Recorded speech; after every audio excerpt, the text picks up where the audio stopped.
Hey guys, it's Melissa. Welcome back to our channel, Pineapples and Snowflakes. The last time that we left off after our brief hiatus, we were talking about our ectopic pregnancy, and when we spoke to our doctor a little bit about why she thought it failed and what she thought we could do differently to have better success the next transfer, she recommended doing one test called the ERA. That stands for the Endometrial Receptivity Array.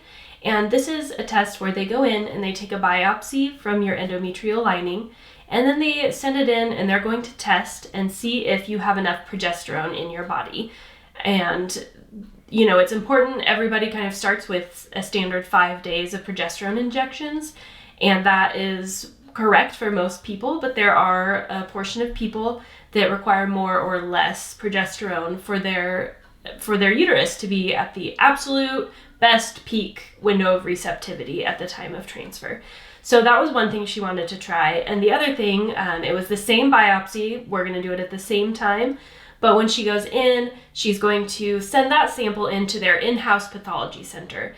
And at the pathology center, what they're going to test for is inflammation in that endometrial lining, because I have an autoimmune disorder, which inherently means that I struggle with a lot of inflammation in my body.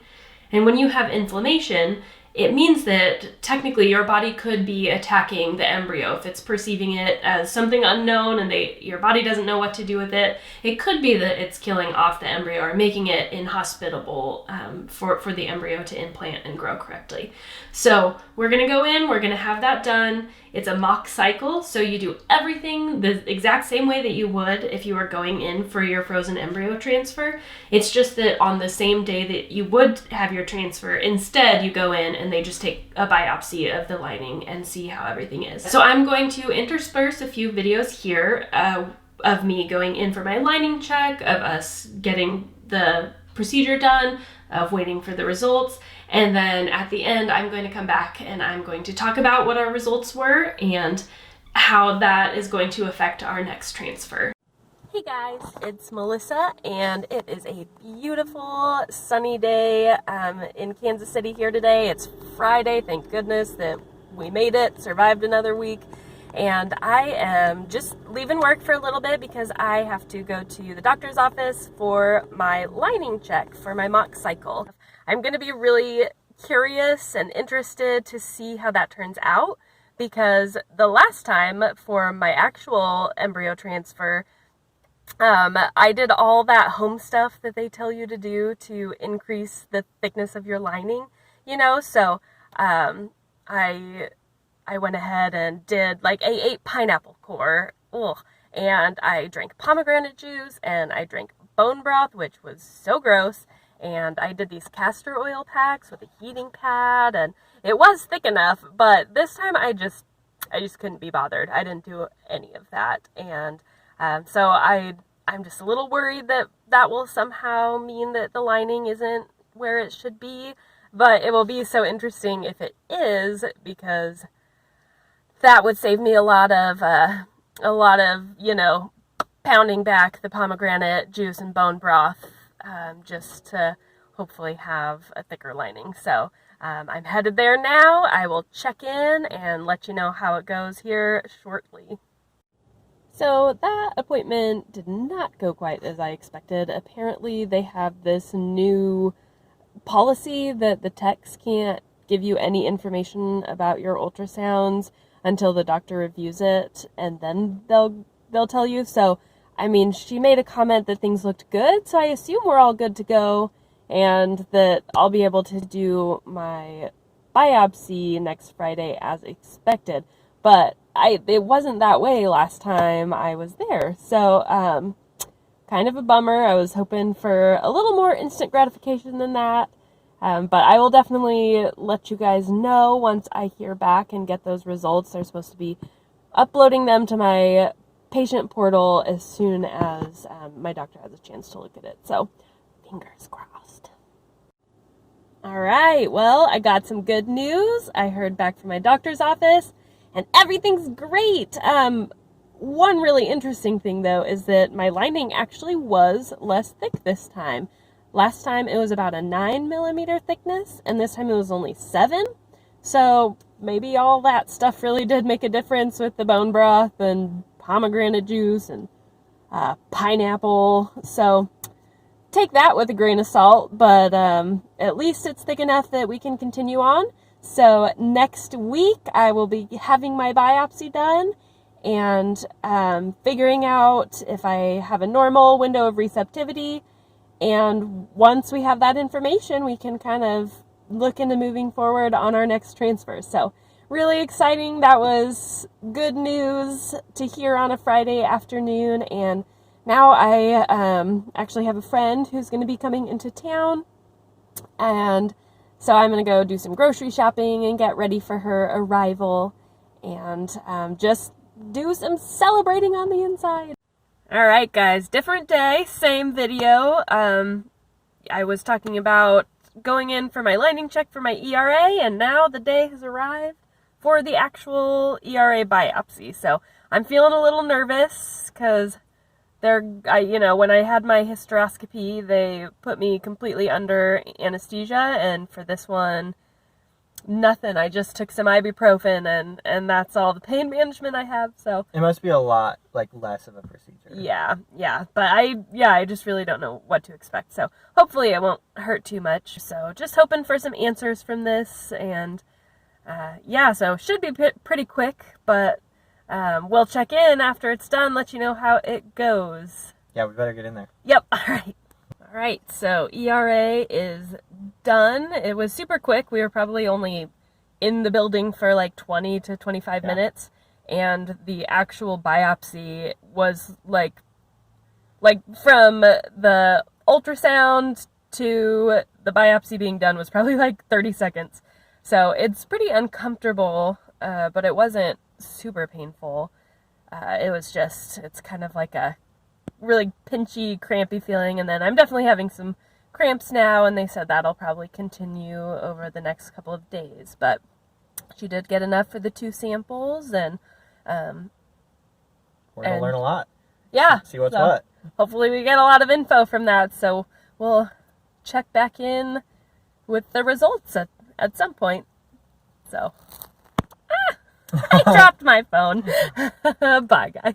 So now that you've watched all of those videos and you've kind of been through the process with us of leading up to that ERA biopsy, I'm going to talk to you a little bit about the results that we found and our new protocol that we're going to do for our next embryo transfer.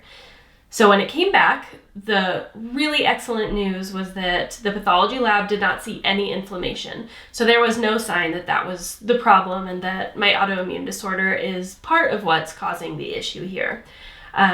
Also, kind of good news is that they did figure out that I need 12 additional hours of progesterone injections. So most people need 5 days. I need 5.5 days when I go in for my transfer. And that is when my uterus and my endometrial lining is going to be at the peak receptivity for that embryo so that it can implant right away. So what that means moving forward is that, we just have to add an additional 12 hours. So normally I usually start my injections, exactly 5 days before.